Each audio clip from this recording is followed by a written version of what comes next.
Hi, this is Daniela, and welcome to Bestie Life, the podcast, where we help you stop burnout now.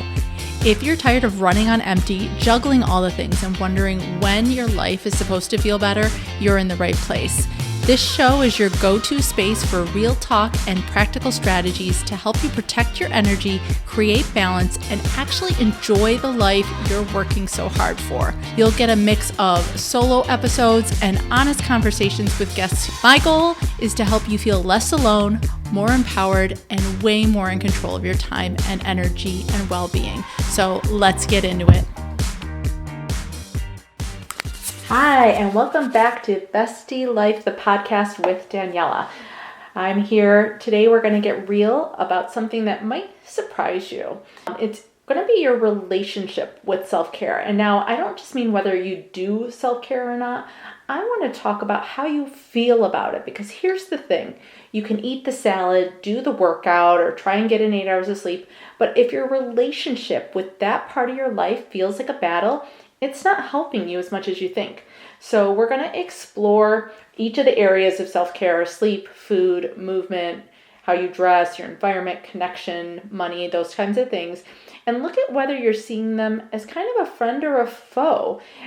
What's your mindset about them? How do you think about them? And of course, I'll give you some simple shifts to help you reclaim those relationships and make them work for you, not against you. So grab something to write with, grab your favorite bevy, get comfortable, and let's dive in.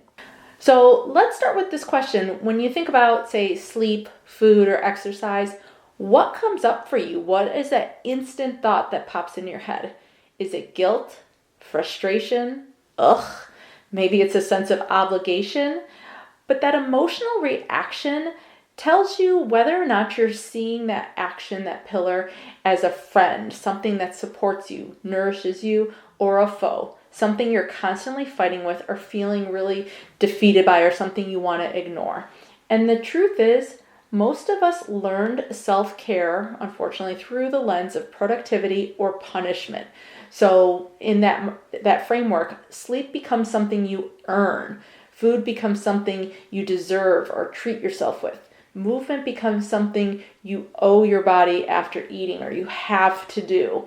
And when we approach these activities, this self-care from that angle, it stops being care. It becomes control. And that can be so exhausting and so counterproductive and counterintuitive to what we're trying to do. Now, like I always say, the goal isn't perfection. The goal is about having a partnership with these activities, learning to work with yourself, not against yourself. And whether you enjoy these activities or not, having, first of all, that awareness, and then looking at how you're thinking about it, why you think about it that way, is where we're going to be able to start then pivoting, shifting, and reframing them. So let's start with one of my favorite self-care pillars, that first one, sleep. A lot of times, sleep is that thing that we just ignore, we push to the back burner. I've heard this phrase before, I don't know about you, that, I'll sleep when I'm dead. So many times we see sleep as a non-essential or a luxury or something that kind of gets in the way of doing the things we got to do. And when we stop seeing it as this helpful, nurturing necessity, it's not working for us. So we need to start shifting the way we think about sleep as our partner in our success. It helps us handle our recovery, our focus, our patience. Instead of saying rest is something I have to do, or I'll sleep when I get to it, or I don't need a lot of sleep, start pivoting your thoughts about that to rest is how I refuel to show up stronger, instead of, that I don't have time for sleep kind of thing. So to change the way you see sleep from a benefit, from a wealth strategy, is what's going to help you with that one. The next one is the way we eat.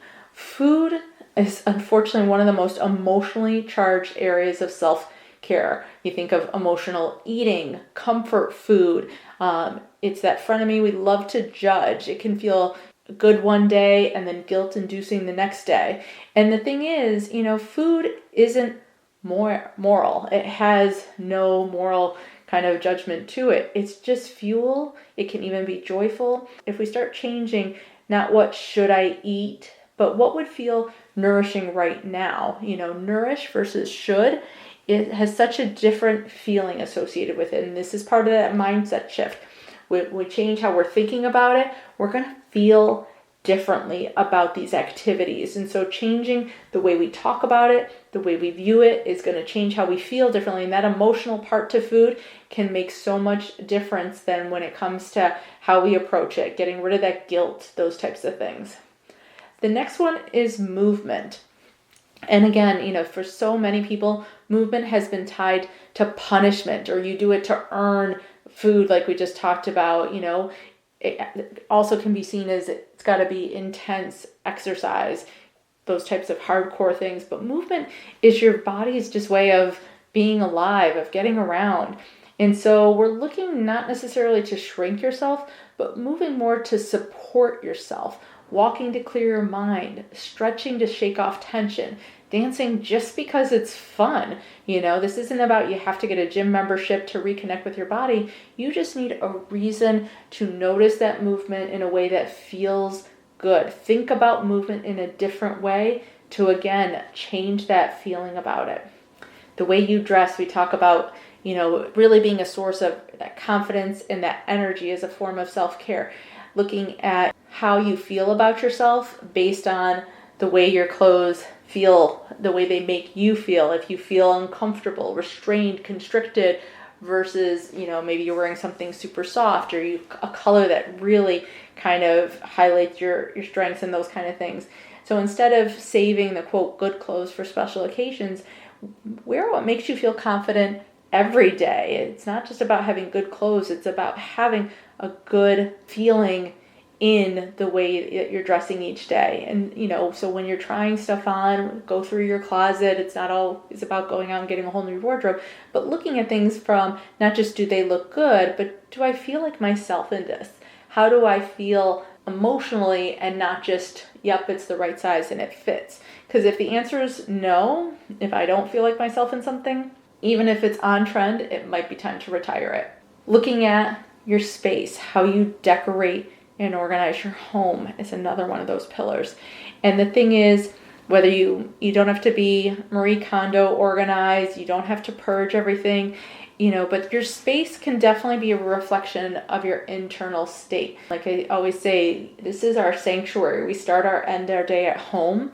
So it doesn't mean you have to be in a perfect home or a minimalist type of place, but you want it to feel like that comfortable, safe place for you to just relax and be yourself. It's part of your support system, even when you don't even realize it, just by having certain colors, certain smells, certain textures of fabrics, certain sounds, the music you play, those kind of things. And so if it feels like too much at times, then we need to help you start to take back that ownership and control in those areas. And so one super small, simple strategy to start is to set a timer for just 5 minutes, no more than 5 minutes, and start with one drawer, one corner, and just start diving in for those 5 minutes. And you stop at the end of 5 minutes. It's not about creating order just for order's sake. It's about giving yourself some peace and some ownership back into those spaces. And as you start, 5 minutes, even a day or every other day, you start reclaiming these spaces in your house, whether it's through organizing them, through setting them up a certain way, adding things to them. And it really can make such a big difference then just by being in your house. We've got connection is one of the strongest predictors of mental health, longevity in life, and things like that. And so many times, again, when it comes to how we prioritize our time, where we're spending it, we don't always prioritize making that space for relationships because we don't think of it as important as some of our jobs or business-related tasks or things like that, because it doesn't have an outward kind of tangible benefit that you can see. But the thing is, relationships, connection to our community, you don't have to be super outgoing to have connections, but having that quality of time with people over quantity is gonna create more energy within you. the people you're around, they can either be energy vampires or they can help energize you. So being kind of reflective and looking at who energizes you, who depletes you, and then intentionally nurturing those connections that make you feel seen and not drained. That's where a lot of the real self-care is going to come in those relationships. Even if it's just reaching out to an old friend that you haven't talked to and sending them a message. Volunteering is a great way to have those connections, give back to others. And, these don't always have to be deep conversations, but sharing those experiences. They say even, if you're in a movie theater or watching, whether it's something scary or something super funny, having that shared experience, you create connections with those people in that surrounding area. So, just being around people, you get their energy. That's contagious. And so finding those environments that are going to help build your energy in that situation. The next one is money. And so many times money is that elephant in the room that nobody wants to talk about. It can be so emotionally charged because it touches everything from your security, your freedom, your identity. And the thing is, a lot of times people see money as something stressful or out of reach, and it can become the villain in your story. But the thing is, money is transactional. Money is a way that we can spend in a positive way. It can evoke positive feelings if we're planning a trip, vacation, if we bought something we like, versus that negative of we're paying bills or it's going towards something we didn't want to have to pay for our car repair, things like that. But by shifting the way you talk about money with yourself, think about money, instead of saying I'm bad with money, try, I'm learning how to manage my money in a way that supports me. These small mindset shifts of how we think about ourselves with money, how we think about where our money is going, can help make a huge difference in going from something shameful to really just owning it and seeing it as that productive part of your life.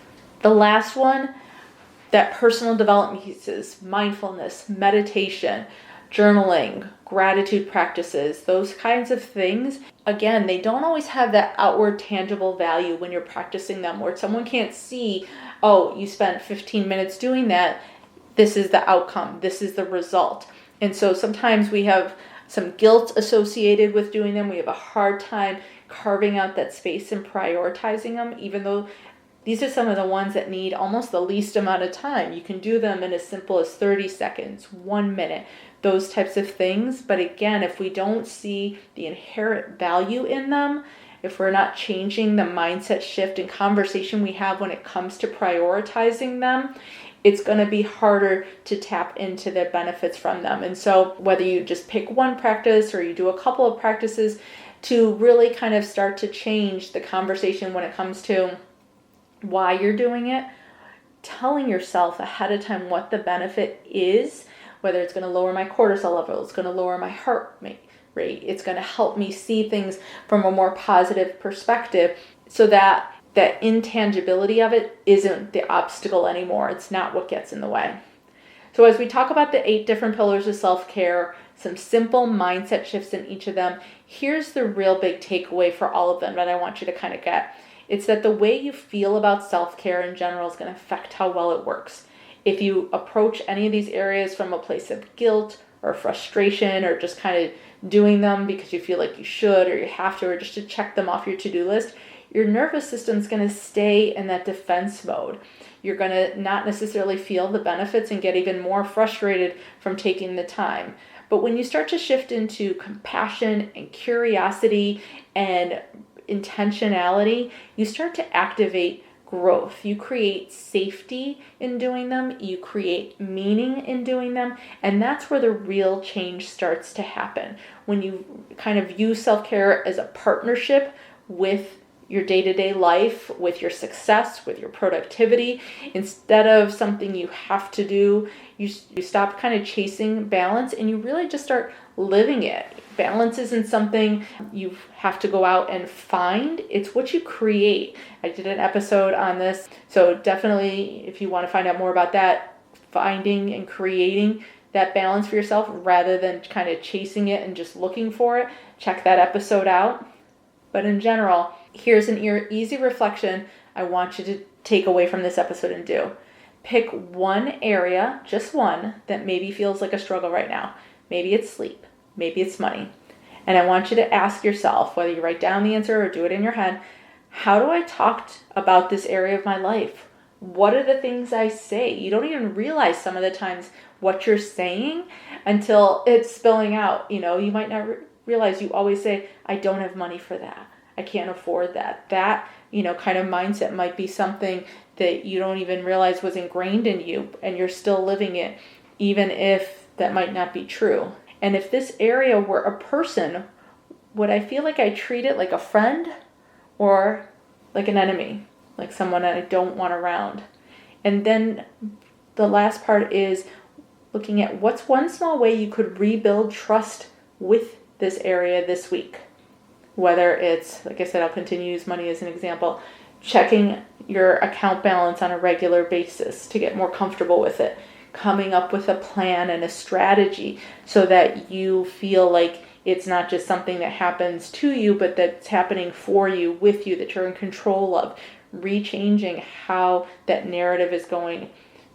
If it's sleep that's an issue, maybe it's setting a bedtime, or food, maybe making a meal that feels good, looking at your budget without panic. These tiny shifts are going to start to create massive change when they come from intention instead of shame or guilt or frustration.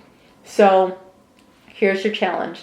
Like I said, start answering those questions. Start noticing how you relate to self-care, not just how you do it, but how you really think and feel about it. Your goal isn't going to be to fix everything overnight. It's to start building healthier, kinder partnership with these parts of your life that keep you running. Because burnout doesn't come from caring too much. It comes from caring for everything but yourself. So thanks for hanging out with me today. If this episode hit home, share it with someone who's been stuck in that love-hate cycle with self-care. And remember, your friendship with yourself, with your self-care, starts with how you talk to yourself. So until next time, take care of you, and I'll talk to you soon. Bye. Thanks so much for hanging out with me today. I hope you got something out of this episode that really made you feel seen, supported, or just a little bit more grounded. If you have any questions or thoughts, I'd love to hear from you. And if you're up for it, please leave me a 5-star review. That will help more people find the show and join this community. I'll leave you with 2 of my favorite quotes. Alone we may be strong, but together we're stronger. And when we support each other, incredible things happen. So let's keep showing up for ourselves and each other, and maybe even have some fun while we're at it. I'll talk to you soon.